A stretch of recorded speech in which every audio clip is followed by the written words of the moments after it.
Toyvin said about fact and fiction, that fiction is like the water and fact is like the land.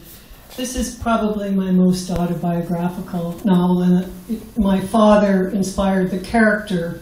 The father character, he was a country doctor. He was a man with an unusual depth of compassion in his eyes, and he worked all the time before Medicare. But when hockey came into view, he became kind of a raging maniac. like many Canadian men and many Canadian women. In our town where I grew up, the mayor had to sit outside when the hockey game was on, when the Leafs were playing, and he was considered too excitable to actually be in the same room with the radio. So his wife made him sit out in the cold while she flashed the score through the window. Yeah. Well, this is true. And there is an incident like that in the novel. And also, this is very true too, what I'm about to tell you about my father. Once I was sitting watching Hockey Night in Canada, and we saw a very tall man climbing the chicken wire fence at the back of the goal for the Canadians. And we looked and looked, and finally my mother said, "Good God, that's Doc."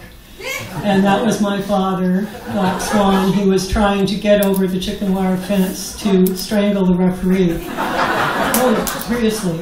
And he didn't know that he had been seen on national television. So when he came home, he pretended that it hadn't happened. And the whole town had phoned our house and said, it was really great to see Doc Swan trying to take down the referee who was making too many favorable calls for the Canadians. So this hockey culture is what I grew up in, and I should just tell you one little bit of fact about my wonderful editor here, who really did just a marvelous job editing this novel. I'm very, very grateful. His first name is Jean. Why? Because his mother... Someone want to take a guess? No. Yes, his mother named him Jean after Jean Beliveau. Actually, it was my father. Oh, pardon. Robert, did you grow up in a hockey household? Yeah, you could say that. My mother would tell me that even as a toddler and an infant, if I was in my carriage or my crib and I couldn't see the TV with the hockey game on, I would cry and cry. And if they turned the crib so I could see the game, then I was the happiest kid in the world.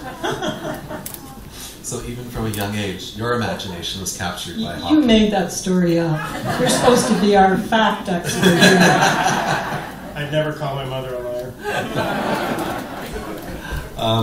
Well, then the question I'm going to throw out is, do either of you have any ideas why hockey is the game that has captured our national imagination?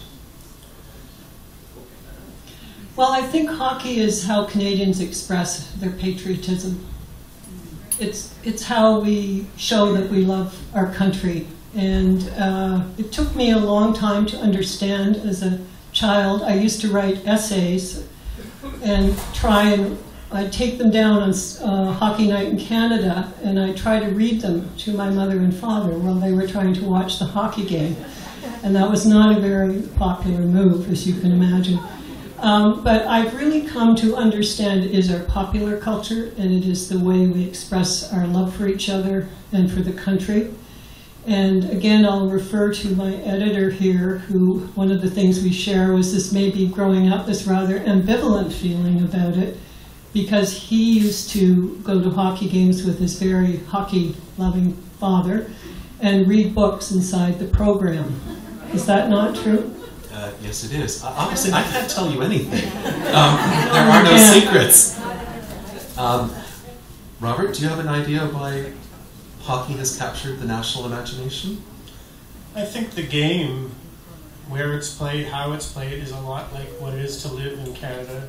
You play it in the cold and harsh climate. It's an often violent difficult sport where you can be badly injured and you suffer hardships. And I think if you look at the history of our country, the people who founded Canada suffered a lot of hardship and endured a lot of difficulties due to the climate and overcame that and built a country. And I think in some ways hockey symbolizes what we built as Canadians. Hockey is us.